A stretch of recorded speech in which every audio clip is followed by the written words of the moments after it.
continuar na nossa preparação para as eleições e vamos continuar vendo então um pouco, ainda que de modo introdutório, a doutrina da igreja, tá? A doutrina da eclesiologia, que é a doutrina que estuda a igreja do Senhor,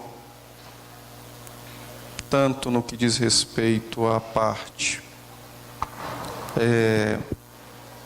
orgânica quanto institucional, tá? Bom, vamos lembrar então aquilo que vimos semana passada. Essa lembrança é importante, nós não podemos esquecer jamais dela, por conta de que isso diz respeito a nós, e à medida que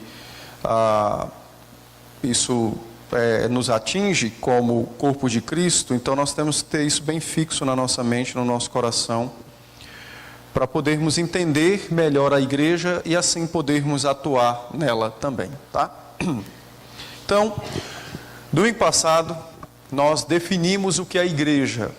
E nós vimos que para os católicos, a definição de igreja é exatamente o aglomerar ou o congregar de todos os fiéis que, sendo batizados, professando a mesma fé, participando dos mesmos sacramentos e governados por seus legítimos pastores, que são os padres, sob a autoridade de um chefe visível na terra. Isso é igreja para os católicos. Ou seja, na concepção católica, o que determina a igreja é o seu sistema de governo, o episcopal. Então você tem o Papa, você tem os pastores legítimos, conforme eles assim creem, e essas pessoas legitimam e autorizam aqueles que se reúnem, tendo uma mesma fé, um mesmo sacramento, que no caso lá são 7, a então se reunirem como igreja de Cristo. Então, na igreja católica, há uma distinção entre o leigo e o clero. O clero é o alto clero, até os padres, coitados, eles têm dificuldade com isso, né? Porque a igreja mesmo oficial é a partir do bispo, os arcebispos e assim por diante. Então eles entram, estão lá, a reboque com eles, e por essa razão então a igreja se diz detentora da autoridade de dizer que a Bíblia é a Bíblia, porque ela tem essa concepção de definição, certo? Muito bem, então essa é a ideia católica. Por que a gente sempre vê a ideia católica? Porque nós já fomos um dia de lá. E então nós temos ainda marcas, ranços, o nosso país é católico. Quer queira, quer não, nós fomos ensinados assim. Se for ensinado, né? Que eles também não ensinam isso. Qual é a concepção bíblica? Que é aquela que nós seguimos, a concepção reformada. Que a igreja, na verdade, é a comunhão dos santos. Veja, há uma diferença. Lá você tem os fiéis batizados, professando a mesma fé, tendo os mesmos sacramentos, sendo legitimamente governados por seus legítimos pastores, debaixo da autoridade de um chefe visível na terra, Vossa Senhoria, o Papa. No nosso caso, a definição de igreja resume-se à comunhão dos santos. Todos os crentes juntos são a igreja do Senhor Jesus. Não há poderes dados a ninguém para reger essa comunhão dos santos, porque quem a rege é o próprio Senhor Jesus Cristo. E Ele a rege segundo aquilo que Ele determinou nas Escrituras, por meio de homens. E quem são esses homens? são os santos que estavam nessa mesma comunhão com os demais. Dá para entender como é que funciona? Então, a igreja é a comunhão dos santos. Quem são os santos? Os santos são os que creem. São aqueles que professam Jesus Cristo como seu único Senhor e Salvador. Os santos são aqueles que estão ligados a Jesus Cristo, crendo que Ele é o Salvador e também é o seu cabeça e rei nesta vida, neste mundo e por sempre e para sempre, tá? Então isso é a definição da igreja segundo as Escrituras e o nosso padrão, e é a tradição reformada. Então deixa eu ler aqui a confissão de fé, e nós vamos perceber como isso era bem entendido no passado, e como infelizmente tem se perdido ao longo do tempo. Capítulo 25 da igreja. Quem não tem a confissão de fé tem que ler, todo presbiteriano tem que conhecer esse negócio. Assim como você sabe o nome do seu pai, da sua mãe, do seu avô, da sua avó, você tem que saber disso aqui. Então, capítulo 25 da confissão de fé diz assim, seção primeira. A igreja, veja a definição, católica ou universal. Lembrando, a palavra católica é a palavra para universal. É uma palavra grega que foi importada de lá para todos os idiomas do mundo pela igreja romana. Então, os verdadeiros católicos somos nós.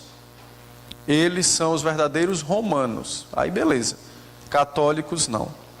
Então, a Igreja Católica, ou universal, que é invisível, consiste do número total dos eleitos que já foram, dos que agora são e dos que ainda serão reunidos em um só corpo. Veja, todos são reunidos em um só corpo. Sob Cristo, seu cabeça. Ela, a igreja, ou a comunhão dos santos, ela é a esposa, o corpo, a plenitude daquele que cumpre tudo em todos.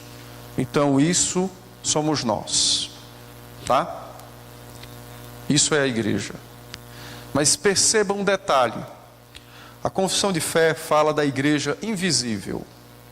E nós vimos domingo passado que a igreja, ela se apresenta de duas maneiras, invisível e visível.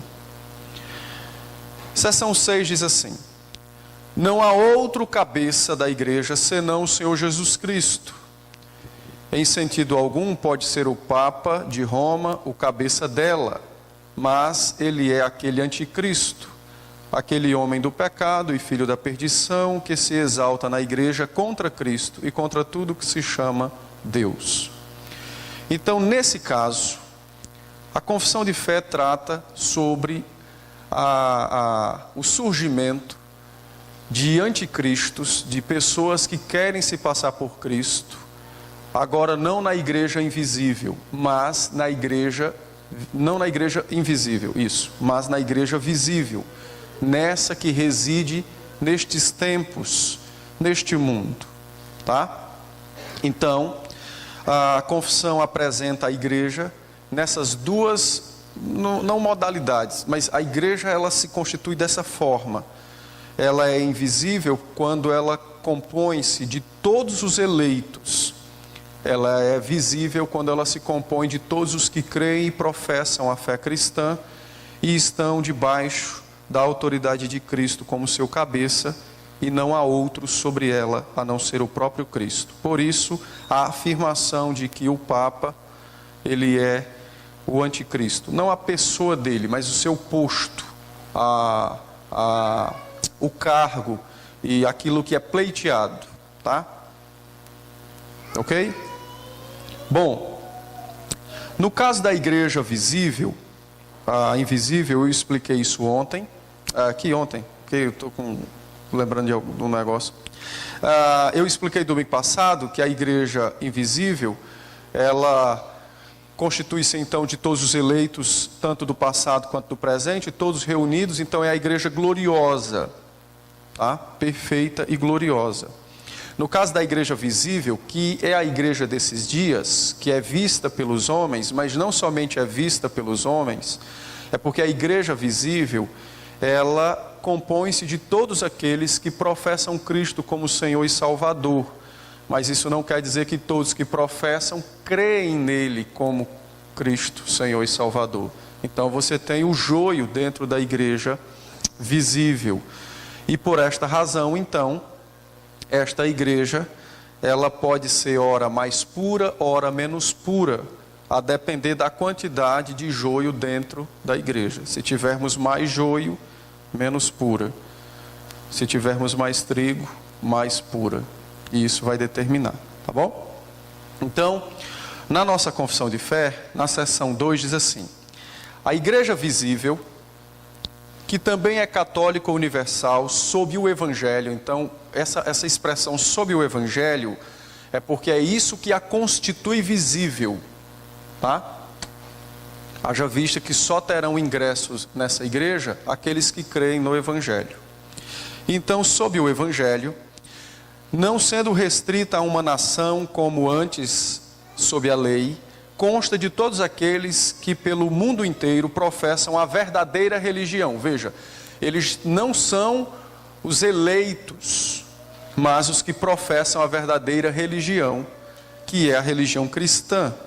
Então eles professam algo verdadeiro. Isso não quer dizer que todos que façam isso o fazem de verdade. Professam a verdadeira religião cristã juntamente com seus filhos.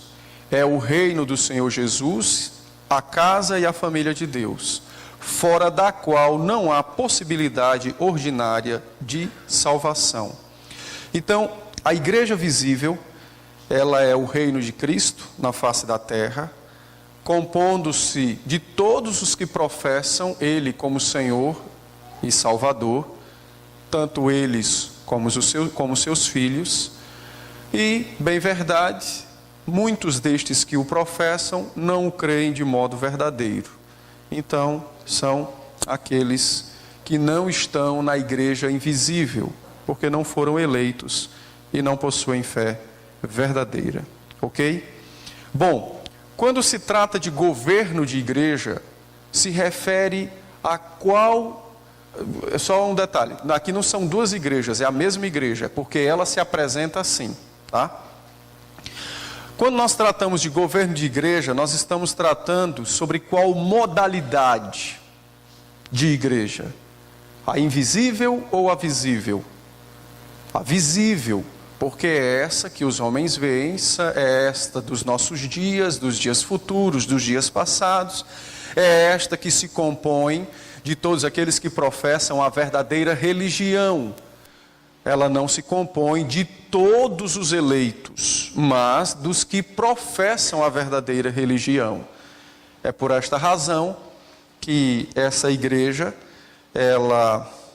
a visível, ela tem o meio ordinário de edificação, que é a pregação, porque pela pregação, como disse o Senhor Jesus, as ovelhas ouvem a sua voz e os bodes são repelidos pela sua própria voz. Então, essa igreja, ela precisa ter algumas coisas que o próprio Senhor estabeleceu para melhor ser gerenciada por Ele mesmo na face da terra. Ok? Muito bem. Quanto a isso, tranquilidade, né? Sem dúvidas. Bom, vimos também que a igreja divide-se em organismos. É uma distinção que se faz. Ela se distingue entre organismo e instituição. Como organismo, a igreja é a comunhão dos fiéis, vinculados, todos vinculados pelo vínculo do amor na pessoa do Espírito Santo. Então é isso que nos faz um corpo. O que nos faz um corpo não é, por exemplo, termos um sistema de governo. Apesar de crer que o nosso é o melhor, mas eu não posso dizer que o que nos faz um corpo é o sistema de governo. Não. Nem muito menos o fato de termos ou pertencermos à mesma denominação. Não, porque aí nós estaríamos começando a aportar uma características das seitas, que é a exclusividade. Boa. A questão da exclusividade. Não, só é a igreja de Cristo se estiver nessa denominação ou debaixo desse modelo de governo, ou se souber daquilo. Então, não é isso que nos faz organismo. O que nos faz organismo é exatamente o fato de estarmos unidos ao próprio Jesus Cristo e uns aos outros pelo vínculo do amor na pessoa do Espírito Santo. Efésios 4, 3 e 4. Isso nos constitui organismo. Então, nós aqui da Vila Varela, nós somos uma pequena parte do corpo de Cristo na face da terra. Existem outras igrejas verdadeiras que se constituem a corpo de Cristo juntamente conosco, mas que não têm o mesmo sistema de governo que nós temos, ou por alguma razão não possuem uma mesma doutrina a qual possuímos. O que é que acontece? A igreja visível, como eu disse antes, ela pode ser mais ou menos pura. Quanto mais pura, mais feliz ela é no que diz respeito à sua proximidade de Cristo e do seu conhecimento de Cristo. Menos pura, ela sofre mais com a interferência do pecado. Então, o sistema de governo e as doutrinas influenciam nessa questão, em sofrer mais ou menos com a interferência do pecado na vida da igreja. Mas não quer dizer que o sistema de governo ou alguma doutrina caracterizem como corpo. Pegaram a diferença? Então, há um tempo atrás, eu conversando com uma pessoa aqui, e falando sobre isso. Olha, todo mundo que não é presbiteriano, quando encontra um presbiteriano, só pergunta sobre a eleição, né? Então, perguntou sobre isso e tal, e depois de muita conversa, eu disse, olha, ainda que a doutrina da eleição, conhecer a doutrina da eleição e crer nela, ainda que ela não nos possibilite ir para o céu ou ir para o inferno, porque ela é uma doutrina, o que leva para o céu é Cristo. Ainda que você, sendo um crente verdadeiro, não crê nessa verdade, você vai para o céu. Qual é a diferença? É que nos dias da sua peregrinação neste mundo, você vai sofrer muito mais pela interferência do pecado na sua vida do que se você cresce nessa doutrina, porque ela nos foi dada para conforto e auxílio. Então significa dizer que nos dias da sua vida neste mundo, você vai passar por esses dias desprovido deste conforto e deste auxílio. Entende? Então pecou, estou no inferno, aí precisa fazer meio mundo de coisa para poder ir para o céu. Ou seja, é uma angústia constante, desde o dia da conversão até o dia da morte. Essa doutrina nos foi dada para que passemos pelos nossos dias de peregrinação com esse conforto, ainda que este mundo seja um deserto. Entendem? Então, essas verdades, elas foram dadas como auxílios divinos. Nosso Pai prescreveu todas elas para nos auxiliar na nossa jornada. Porém, é possível que alguns filhos não queiram. Vai deixar de ser filho? Não, se for um crente verdadeiro. Entretanto, por recusar esses auxílios, ele padecerá grandes tormentos nesta vida, os quais Deus deu auxílio para que não padecesse. Pegou a diferença? Então, o que nos une, ou o que nos faz organismo, é o vínculo do amor de Cristo, né? A salvação.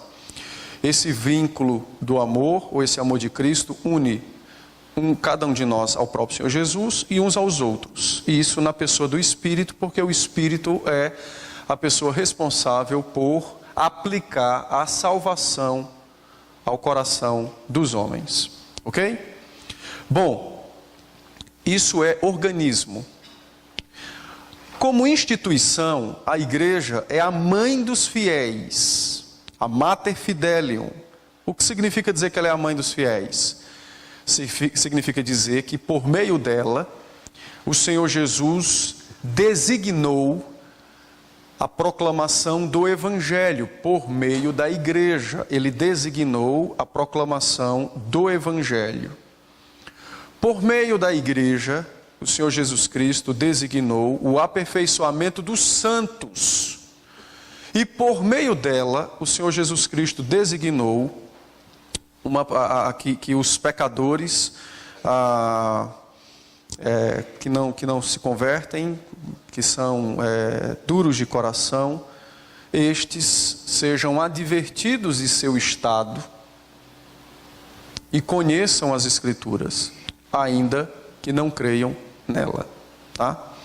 Então, a igreja, como instituição, ela é a mãe dos fiéis. E nessa perspectiva é que nós temos, então, algumas coisas que não podem jamais deixar de serem feitas, como a pregação da palavra, o aperfeiçoamento dos santos, a exposição do Evangelho, seja para salvação ou condenação. Entendem? Isso é um dever da igreja até o dia em que Jesus voltar para buscá-la, tá? A igreja como instituição, ela existe neste mundo de modo carismático. E a palavra carismático aqui vem da palavra grega charismas, que significam dons. Então a igreja existe na face da terra de maneira carismática. Os dons que o Senhor Jesus conquistou para nós na cruz devem ser utilizados e manifestados para a proclamação da glória do próprio Deus, do bem do seu reino. Estes dons servem para o aperfeiçoamento dos santos e não para o engrandecimento de quem os possui. No dia que nós usarmos qualquer dom para nosso próprio engrandecimento, você quebra o organismo.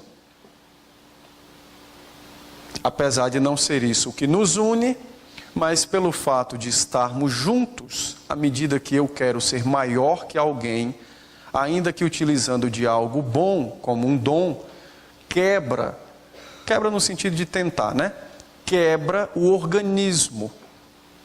Ou seja, é um atentado contra o vínculo que Jesus estabeleceu. Entendem? Muito bem.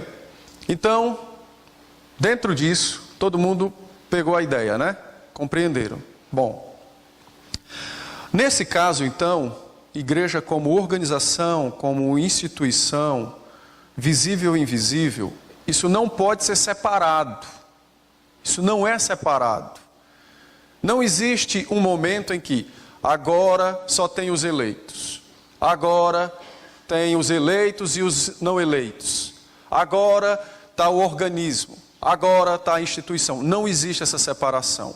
Isso acontece simultaneamente, todos os momentos da igreja. Uma coisa está interligada à outra, e por isso então que nós, os crentes, devemos ter tamanha atenção para com a igreja de Cristo, para que nós, em momento algum, queiramos dividi-la ou atentemos contra Cristo e contra ela naquilo que Ele a estabeleceu e designou. Ok? Então, não fica se perguntando não. Agora é organismo. Uma hipótese. O culto é organismo. A eleição é instituição. Não existe isso na igreja de Cristo. É por esta razão que as eleições são feitas no dia do Senhor, por entendermos pelas Escrituras que estas são atividades espirituais. Entende? Deu para entender? São atividades espirituais. Então, não pode ser feita na sexta-feira. Não, vamos fazer na sexta-feira. Parece até ser uma coisa muito piedosa, né? Não, vamos fazer eleição no sábado, porque domingo é o culto e tal. Aí todo mundo, que pastor santo. Não, ele está errado. Porque ele está dividindo a igreja quando ele não pode.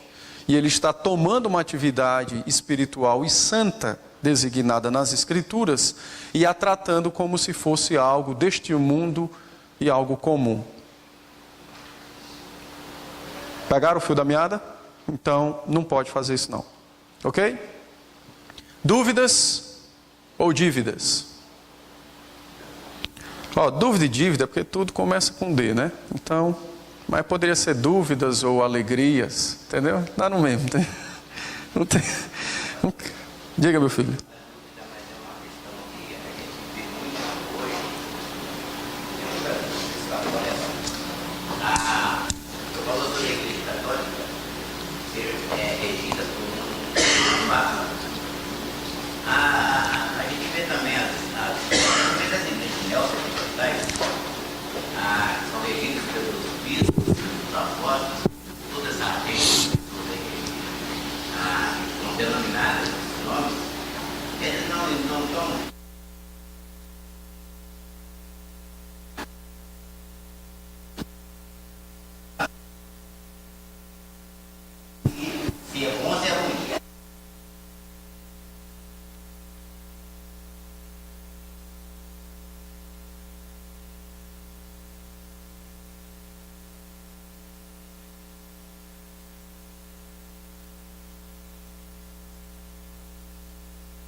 Neotestamentária e faz um comparativo com as igrejas de hoje.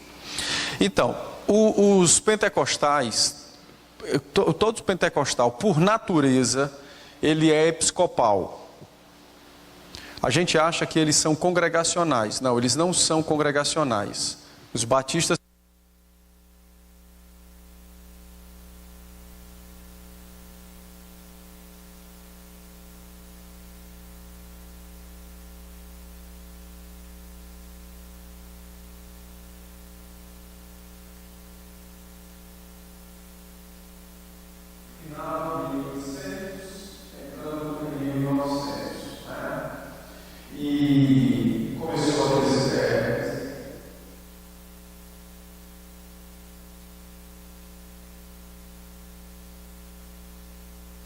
sei lá, só queria respirar puro e inventava essa história de orar no monte, né?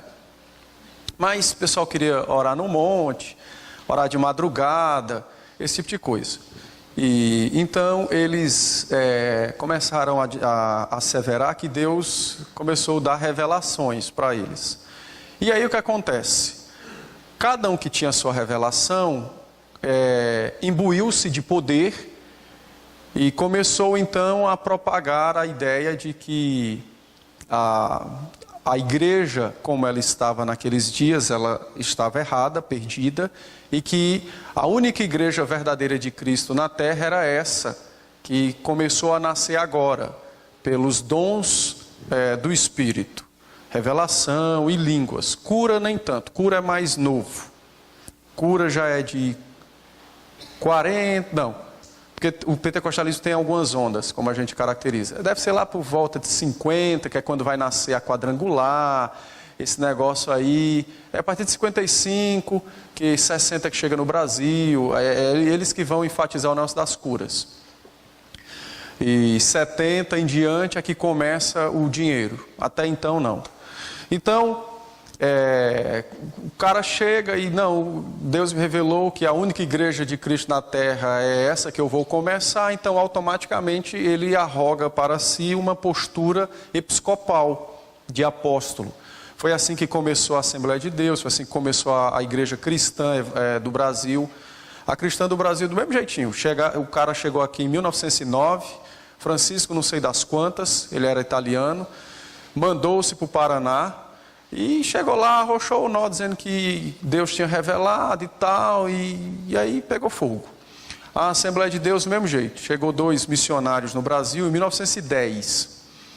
Se não falha a memória, eles eram suecos, ou suíços, um negócio assim. E tinha um pastor batista que falava a língua deles. O cara morava lá no Pará, lá em Belém. Por isso que no Pará há uma amizade entre os batistas e a Assembleia de Deus. Porque eles foram para lá, aprenderam o idioma e dividiram a igreja. E aí começou a história linda da Assembleia de Deus. Entendeu? Começou desse jeito aí. Então, eles têm, por natureza, o governo episcopal. Por natureza eles têm isso. Porque data da sua desde a sua fundação. Por mais que eles queiram dizer que são congregacionais, eles não são. Tá? Mas nós vamos ver os sistemas de governo. Muito bem, vamos adiante então. Então, olhando a igreja nesse prisma, dessa maneira, como visível e invisível, organismo e instituição, Cristo é o seu cabeça, é o seu governante, tá? Tanto faz em ambas as apresentações, tá? Visível, invisível, organismo ou instituição, dá no mesmo. Cristo é o seu autêntico rei, cabeça e senhor da igreja, tá bom? Bom, como cabeça, Cristo a governa como seu profeta, sacerdote e rei. Como seu profeta, ele nos fala, está aqui a palavra. Como seu sacerdote da igreja, é o nosso mediador, por isso ele está sentado à destra de seu Pai, intercedendo por nós, tá? E se alguém tem dúvidas sobre aonde está o corpo de Cristo, está exatamente aonde o Espírito está. Uma vez encarnado, nunca mais pôde se separar as duas naturezas, divina e humana. Então, ao mesmo tempo, o Senhor Jesus tem um trono físico, sendo também Ele Deus absoluto em todas as partes do universo. Como isso é possível? Não sei. Ele é Deus. No céu a gente pergunta para Ele. Então Ele reina absolutamente sobre toda a esfera do universo e sobre a sua igreja, como profeta, como sacerdote e como rei. Na condição de rei, na condição de cabeça, que ele exerce as 3 funções na sua condição de cabeça, ele tem toda a autoridade sobre a igreja visível e invisível, né? Ela é o seu reino, tá? E esse reino rege-se por meio de leis e de estatutos. Então, Cristo designou leis e estatutos para a sua igreja. Bom, quando falamos de leis e estatutos, o que nós queremos dizer em última instância é que Jesus deu ordem sobre como organizar, governar e disciplinar no seu reino.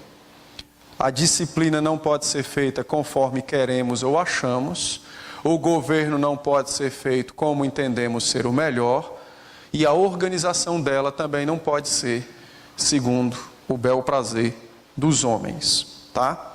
Então, organizar, governar e disciplinar foram estabelecidas pelo Senhor Jesus para que a igreja seja regida dessa maneira. Bom, quando dizemos isso, também estamos afirmando que pertence a Cristo, e aí isso aqui você não pode esquecer nunca, até o dia de sua morte.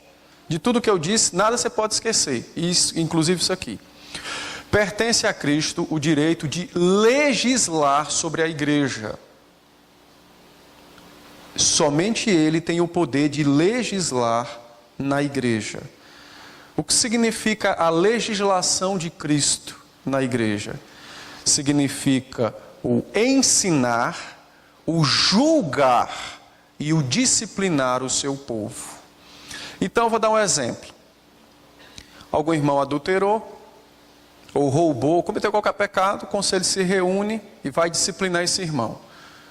vamos discipliná-lo a 40 chibatadas.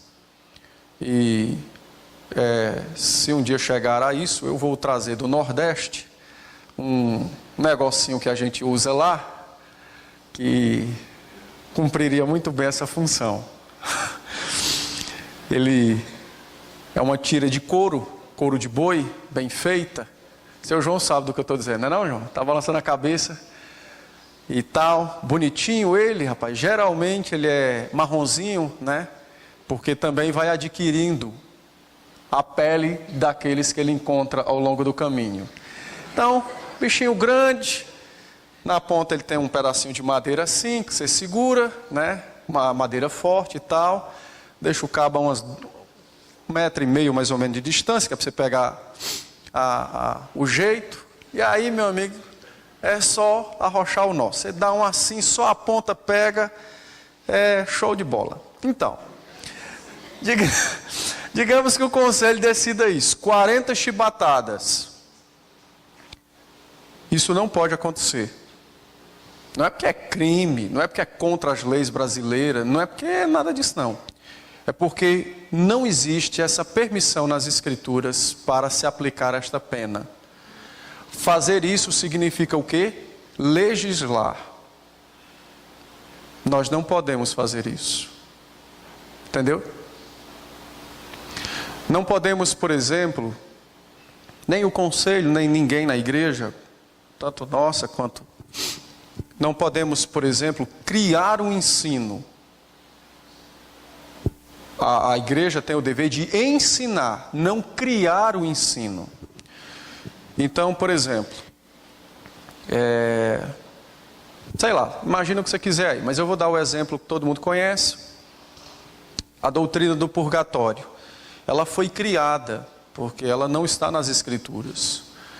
A Igreja Católica diz que pode criar o ensino, porque lembram da organização dela como é, da sua definição como é? Ela tem um chefe visível na terra e ele, juntamente com os legítimos pastores, compõem a igreja e o clero é acoplado a eles. Então eles têm poder de legislar, têm poder de criar penas, por isso que no passado a igreja punia as pessoas com penas físicas. Então, 40 chibatadas no camarada, botava o cara de cabeça para baixo num formigueiro para morrer lá, né? A fogueira, é sério, a fogueira. O caba morreu antes da sentença, não tem problema. Desenterrava os ossos, tacava fogo nos ossos, porque a sentença tinha que ser cumprida. Então a igreja não tem o poder de legislar, criar ensino, julgar, criar leis nesse sentido, ou disciplinar, tá? Ela não tem esse poder, ela tem que fazer conforme as Escrituras. Então a Bíblia nos prescreve as leis para o ensino, as leis de como julgar as coisas e aquelas que devem ser as penas aplicadas para os faltosos. Ok? Então é assim que nós temos que fazer, tá? Bom, a autoridade de Cristo na igreja, então, é claramente ensinada no Novo Testamento, na grande comissão. Abra sua Bíblia aí na grande comissão, Mateus 28.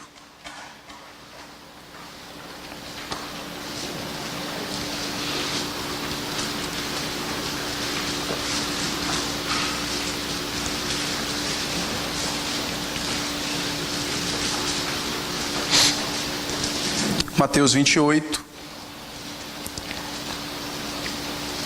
diz assim, é o verso 18, Jesus, aproximando-se, falou-lhes dizendo, toda a autoridade me foi dada no céu e na terra. O que é que segue depois disso? Ide, portanto, fazei discípulos de todas as nações.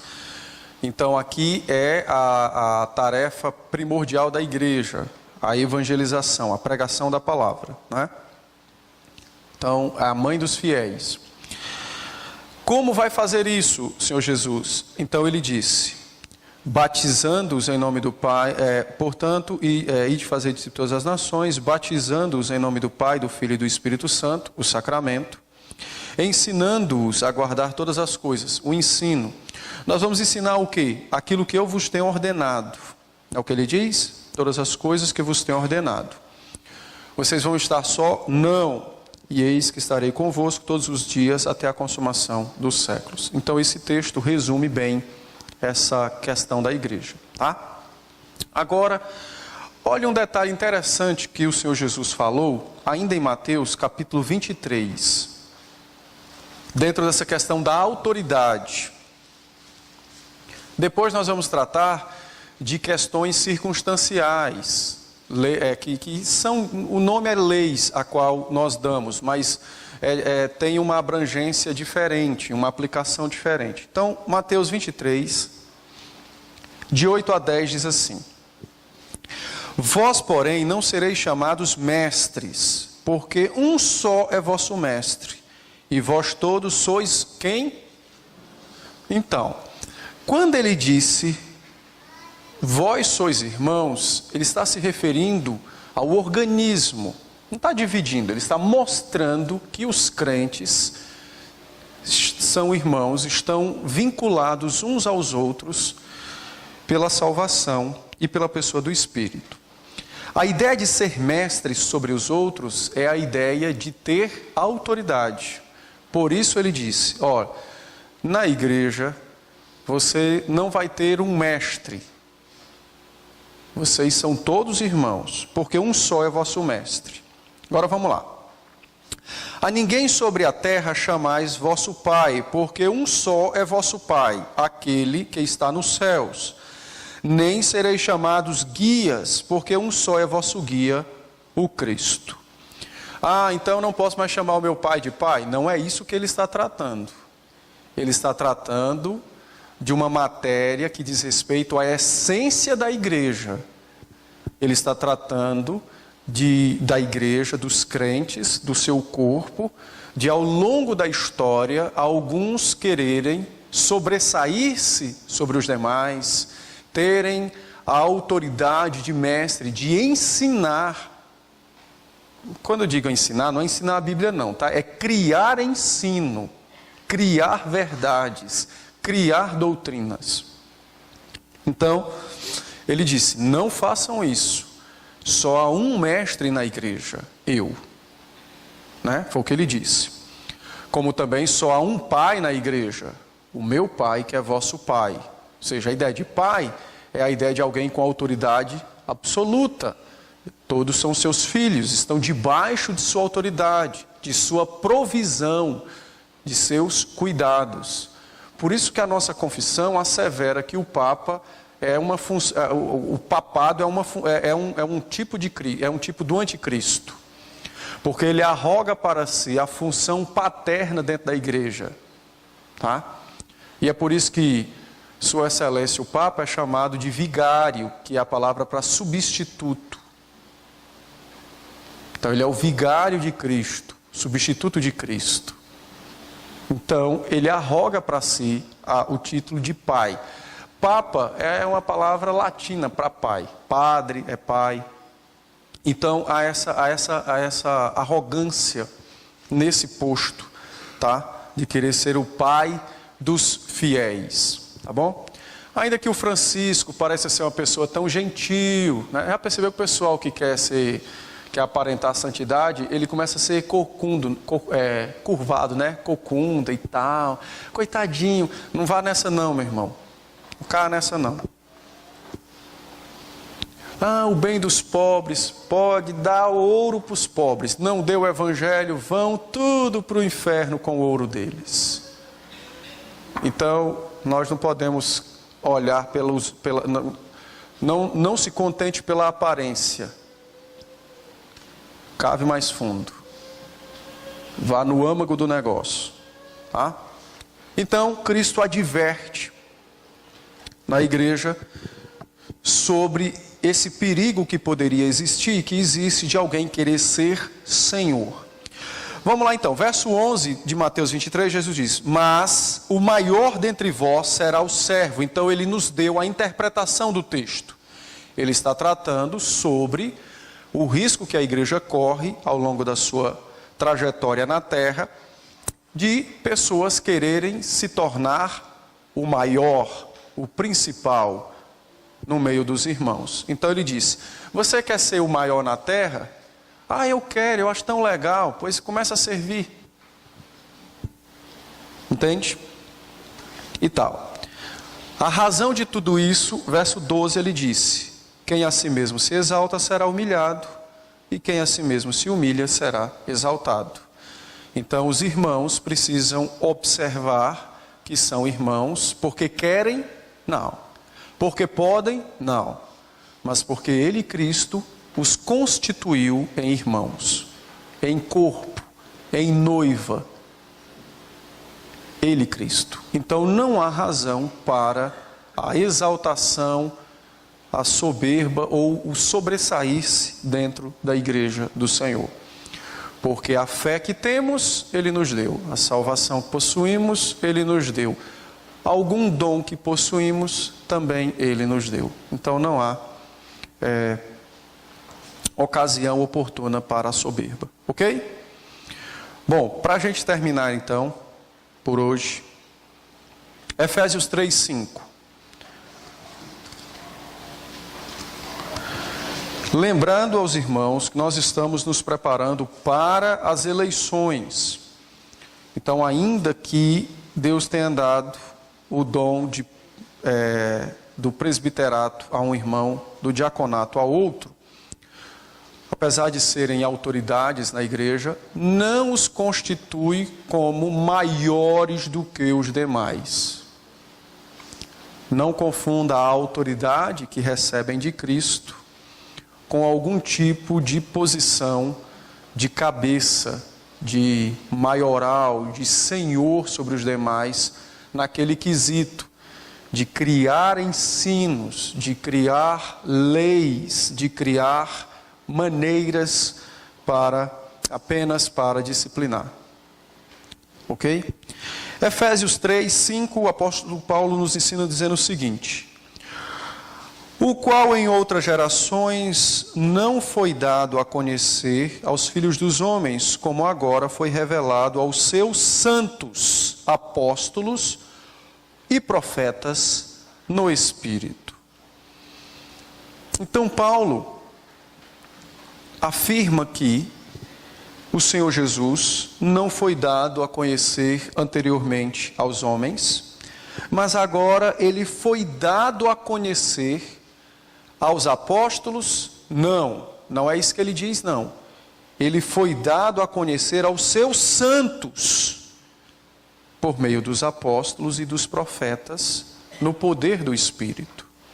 Então os apóstolos e os profetas são instrumentos do Senhor Jesus para revelá-lo aos seus santos. Se você ler o contexto todo, você vai ver isso. Aos seus santos, à sua igreja. Ok? Aos seus santos. Tá? Dúvidas? Não, né? Então, para irmos todos para casa em paz, com o meio que sobrou de ontem, Efésios 5, 23 e 24.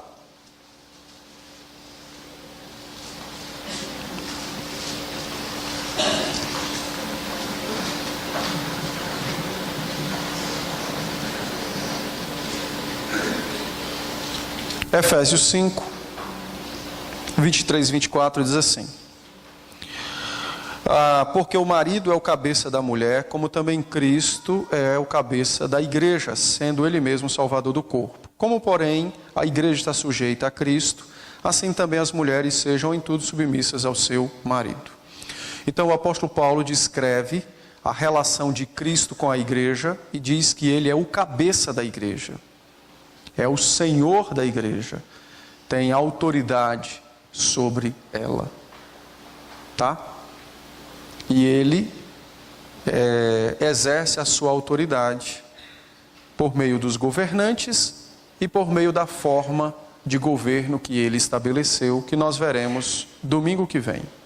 Então, domingo que vem, nós veremos como Cristo governa a igreja como seu cabeça, por meio desses governantes, como é que é feito, e também a questão da forma de governo. Tá? Dúvidas ou dívidas? Dívidas, né? Mariane olhou ali, dívidas. Deve ser mesmo, Mariane.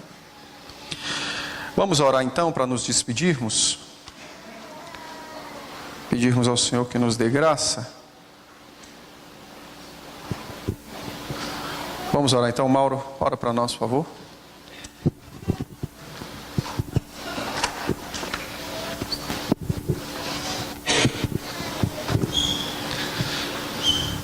Deus soberano, Deus eterno, nós louvamos o Teu nome, ó Deus, por essa manhã que passamos aqui no dia do Senhor, aprendendo das Tuas verdades, as verdades reveladas na Tua palavra. Nós louvamos o Teu nome por Cristo Jesus, o cabeça da igreja, Senhor nosso e Deus. Nós louvamos o Teu nome, ó Deus, pela vida de cada um que aqui adentrou, e te pedimos, ó Deus, que aquilo que ouvimos aqui venha para o nosso coração como verdade do Senhor, possamos ter humildade, ó Deus, submissão à Tua vontade revelada, e crescermos em santidade, crescermos, ó Deus, em dependência do Senhor. Pedimos a Tua direção, ó Deus, que nos abençoe durante o passado desse dia, e que sejamos, ó Deus, tenhamos o desejo no nosso coração de estarmos aqui à noite para Te cultuar o Teu santo nome. E nós te pedimos isso, orando agradecidos, no nome de Cristo Jesus, o nosso Senhor e Salvador, o cabeça da igreja. Amém.